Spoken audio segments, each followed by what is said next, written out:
श्री स्वामी समर्थ. स्वामी कृपेने तुमच्या सर्व इच्छा मनोकामना पूर्ण हो. येत्या 9 डिसेंबरला एकादशी आहे. तर ही एकादशी भगवान विष्णूंना समर्पित आहे.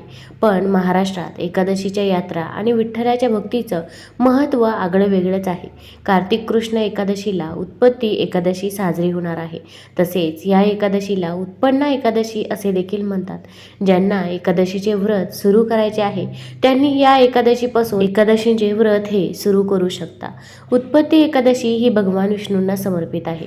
असे मानले जाते की जे या शुभ दिवशी व्रत करतात ते सर्व पापांपासून मुक्त होतात आणि ते थेट वैकुंठधाम भगवान विष्णूंचे निवासस्थान येथे जातात. भारताच्या उत्तर भागात उत्पत्ती एकादशी ही मार्गशीर्ष महिन्यात साजरी केली जाते, तर भारताच्या विविध भागात ही कार्तिक महिन्यात साजरी केली जाते.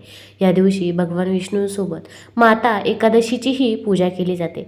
पुराणानुसार अशी मान्यता आहे की या दिवशी भगवान विष्णूंच्या शक्तींपैकी एक देवी एकादशीने जन्म घेतला आणि मूळ राक्षसाचा वध केला, म्हणून या एकादशीला उत्पत्ती एकादशी असे देखील म्हणतात. तसेच या दिवशी जर काही उपाय केले तर ते उपाय देखील खूप प्रभावी ठरत असतात. माता लक्ष्मीचा तसेच भगवान विष्णूंचा आपल्याला आशीर्वाद या दिवशी मिळत असतो. तर आपल्याला या दिवशी आपल्याला आंघोळीच्या पाण्यामध्ये एक वस्तू टाकायची आहे. मग तुम्ही या दिवशी सकाळी लवकरच उठावे.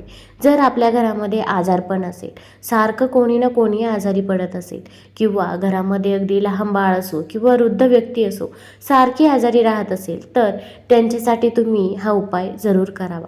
तर यासाठी आपल्याला तुळशीच्या जी मुळाची थोडीशी माती आहे ती घ्यायची आहे. पण आपण जेव्हा तुळशीची माती घेत असतो तेव्हा आपल्याला तुळशीला हात लावायचा नाही. तर तुम्ही तुळशीच्या मुळाची थोडीशी माती आपल्याला घ्यायची आहे आणि ती आपल्याला आंघोळीच्या पाण्यात टाकायची आहे. त्यानंतर आपण आंघोळ करायची आहे. तसेच जर तुमच्याकडे गंगाजल असेल तर गंगाजल देखील 2 थेंब गंगाजल आंघोळीच्या पाण्यामध्ये आवर्जून टाकावी, कारण यामुळे आपल्यामध्ये सकारात्मक ऊर्जा ही तयार होत असते आणि आपल्यामध्ये असणारी जी काही नकारात्मक ऊर्जा आहे ती दूर होते. तसेच आजारपण देखील दूर होते. त्यामुळे तुम्ही घरातील सर्व व्यक्तींच्या आंघोळीच्या पाण्यामध्ये तुळशीची माती आणि गंगाजल हे अवश्य टाकावे. अगदी घरातील लहान मूल असो किंवा मोठी व्यक्ती असो, सर्वांच्या आंघोळीच्या पाण्यामध्ये तुम्ही एकादशीच्या दिवशी हे जरूर टाकावे. यामुळे आपल्या घरामध्ये आजारपण हे बिलकुलही राहणार नाही. तसेच घरामध्ये सकारात्मक ऊर्जेचा संचार राहील. आणि जर तुमच्याकडे गंगाजल नसेल तर तुम्ही आंघोळीच्या पाण्याकडे एकटक बघायचं आहे आणि गंगा नदीचे स्मरण करायचं आहे आणि आंघोळ करताना हर हर गंगे म्हणत आंघोळ करायची आहे. यामुळे आपल्याला गंगा नदीमध्ये स्नान केल्याचे पुण्यही मिळत असते. तसेच या दिवशी आपण आंघोळ झाल्यानंतर स्वच्छ कपडे हे परिधान करावे. तसेच तुम्ही या दिवशी पिवळ्या रंगाचे कपडे आवर्जून परिधान करावे, कारण भगवान विष्णूंना पिवळा रंग हा अत्यंत प्रिय आहे. तसेच आपल्या घरातील सुख शांती टिकून ठेवण्यासाठी या दिवशी आपल्या घराच्या मंदिरात देवघरामध्ये दक्षिणावर्ती शंख स्थापित करून त्याची रोळी धूपदीप इत्यादींनी पूजा करावी. तसेच आपल्याला या दिवशी भगवान विष्णूंना पिवळी फुले तसेच पिवळी फळे देखील अर्पण करायची आहे. मग तुमच्याकडे झेंडूचं फूल असेल तर झेंडूचं फूल देखील अर्पण करू शकता, किंवा या दिवशी आपण मंदिरामध्ये केळी देखील आवर्जून दान करावी, कारण की जेव्हा आपण गरजू व्यक्तींना काहीतरी दान करत असतो तर त्याचे फळ हे आपल्याला कित्येक पटीने मिळत असते. त्यामुळे नेहमी जेव्हा पण आपल्याला काही दान करायचे असेल तेव्हा आपण गरजू व्यक्तींनाच दान केले पाहिजे. मग त्याचे फळ देखील आपल्याला नक्कीच मिळते. मग तुम्ही या दिवशी विष्णूंच्या मंदिरात किंवा कोणत्या पण मंदिरामध्ये केळी दान केली तरी पण चालेल. या दिवशी आपल्याला इच्छापूर्तीसाठी एक उपाय करायचा आहे. तर आपल्याला यासाठी तुळशीचं पान लागणार आहे. मग तुम्ही 1 तुळशीचं पान घेऊ शकता किंवा 1000 तुळशीची पाने मिळाली तरी पण चालेल.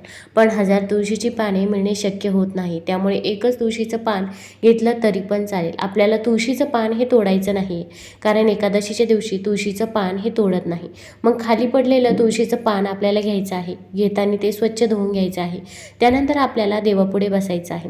तुमच्याकडे भगवान विष्णूंचा फोटो असेल तर फोटो पुढे बसावे, आणि फोटो नसला तरी पण तुम्ही बाळकृष्णाची मूर्ती असेल किंवा श्री स्वामी समर्थ महाराजांची मूर्ती असेल, विठ्ठलाची मूर्ती असेल, त्यांच्या पुढे तुम्ही बसायचे आहे. आणि आपल्याला ते तुळशीचे पान आपल्या उजव्या हातामध्ये ठेवायचे आहे.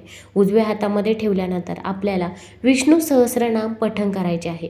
विष्णू सहस्रनामामध्ये भगवान विष्णूंचे 1000 नावे आहे.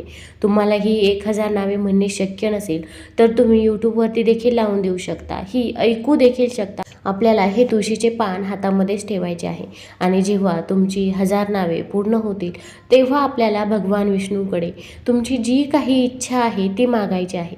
मग अगदी कठीणातली कठीण इच्छा असो ती देखील आपल्याला मागायची आहे, किंवा घरातील अडचणी अडथळे ते देखील तुम्ही भगवान विष्णूंना सांगायचे आहे. हे सर्व सांगून झाल्यानंतर आपल्याला ते तुळशीचे पान भगवान विष्णूंसमोर ठेवायचे आहे. या उपायाने तुमची इच्छा ही लवकरच पूर्ण होईल.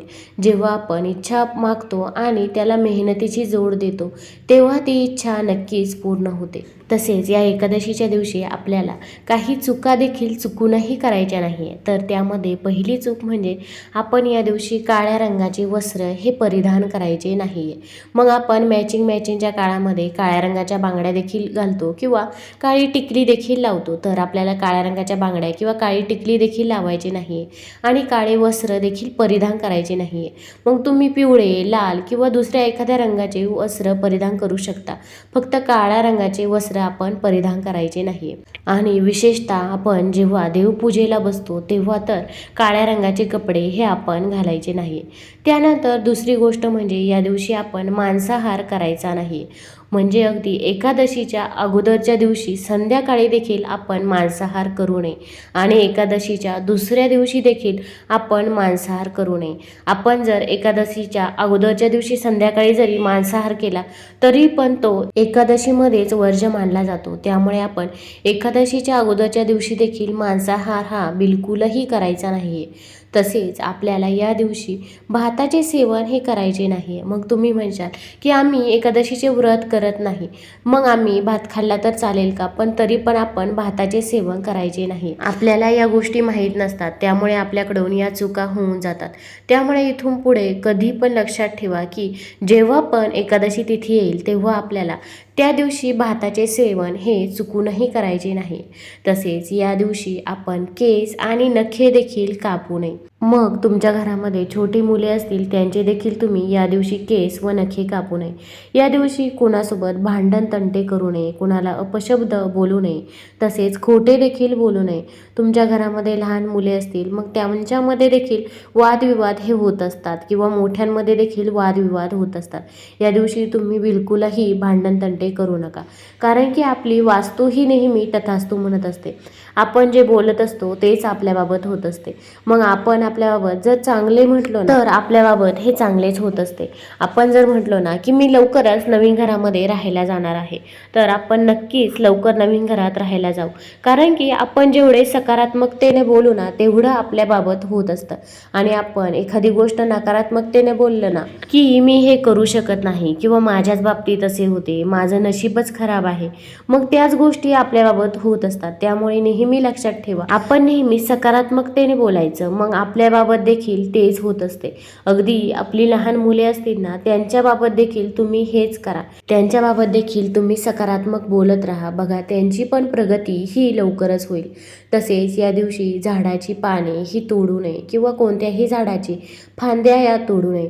विशेषतः तुळशीची पाने ही तोडू नये, कारण की या दिवशी तुळशी मातेचा उपवास असतो आणि आपण जर तुळशी मातेची पाने तोडली तर तुळशी मातेचा उपवास भंग होतो. म्हणून या दिवशी तुम्हाला जर नैवेद्यासाठी तुळशीचे पान ठेवायचे असेल तर तुम्ही खाली पडलेलं तुळशीचं पान हे घेऊ शकता, कारण की तुळशीचं पान देखील कधी शिळ होत नाही असे म्हणतात.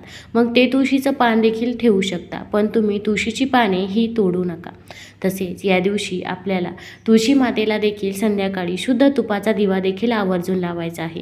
दिवा लावताना त्यामध्ये चिमूटभर हळद देखील टाकायची आहे, कारण की हळद ही माता लक्ष्मीला आकर्षित करत असते. यामुळे आपली जी काही आर्थिक टंचाई आहे ती देखील पूर्णतः दूर होते. तुम्हाला जर हा व्हिडिओ आवडला असेल तर चॅनलला लाईक करा आणि सबस्क्राईब देखील करा. कमेंटमध्ये श्री स्वामी समर्थ लिहायला विसरू नका. धन्यवाद.